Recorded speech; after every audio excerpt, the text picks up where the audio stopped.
Muito bem, a gente vai começar então analisando agora nossas classes persistentes, né? São essas classes aí que serão mapeadas para tabelas no banco de dados.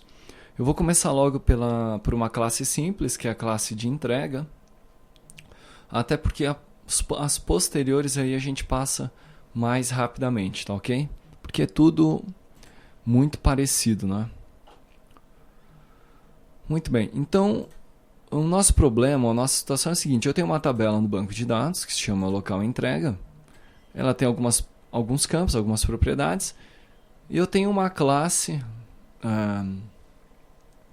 no meu projeto que, na verdade, representa essa tabela, ou que possui as mesmas informações que estão nessa tabela, tá ok? Que seria a minha classe persistente. Então, observe o seguinte. Eu tenho, então, a classe NFE local entrega DTO, e ela tem exatamente os mesmos campos, né, com os mesmos tipos que eu tenho aqui na minha tabela. Tá ok? Muito bem. Como é que eu faço, utilizando o NHibernate, essa ligação entre um e outro, né? Mostrar para a NHibernate que essa classe aqui representa esta tabela. Para isso, a gente cria um nosso arquivo de mapeamento. Existem outras formas de fazer isso, mas no caso aqui a gente está utilizando o arquivo de mapeamento.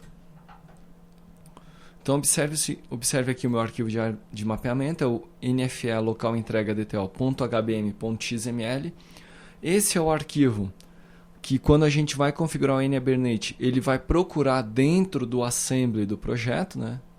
Tá ok? São estes arquivos aqui. E se você observar, então, logo de cara, eu tenho a declaração do XML, depois mapeamento Hibernate, o assembly, namespace, e aqui já começa a declaração da classe. Tá ok? Então eu tenho o mapeamento da classe, o nome da classe qual que é? Local entrega DTO, que é esta classe aqui. E ela é mapeada para qual tabela? NFE local entrega. Muito bem. Uma vez que eu fiz essa declaração, eu informo qual que é a chave primária da tabela. Tá ok? Aqui está o ID. E na sequência eu declaro todos os demais campos e os respectivos mapeamentos. Tá? Os respectivos mapeamentos, né? Então, a coluna ID NFE cabeçalho, que é esta coluna aqui, ela é mapeada para a tabela, para a propriedade na classe ID NFE cabeçalho. E assim sucessivamente, né? Coluna CPF CNPJ é mapeada para a propriedade CPF CNPJ na classe. Tá ok? Isso aí eu faço para todas as propriedades. Muito bem. Então essa aqui é a nossa classe local entrega.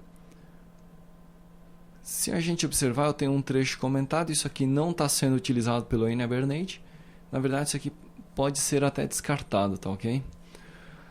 Eu não preciso desse tipo de mapeamento nessa classe aqui, né? Nesse arquivo de mapeamento.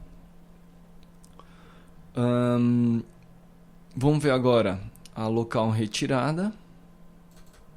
Mesma filosofia, mesma ideia, eu tenho as propriedades. Tenho aqui a minha tabela local retirada. Tá ok? E tenho o meu arquivo de mapeamento,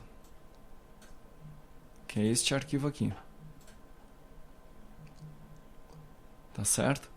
Então, vou ter a mesma declaração de classe, o nome da classe, o nome da tabela, a chave primária e as demais propriedades. Então, dessa forma, o NHibernate vai saber que essa classe local retirada DTO, ela representa e os seus campos estão contidos na tabela NFE local retirada. Muito bem.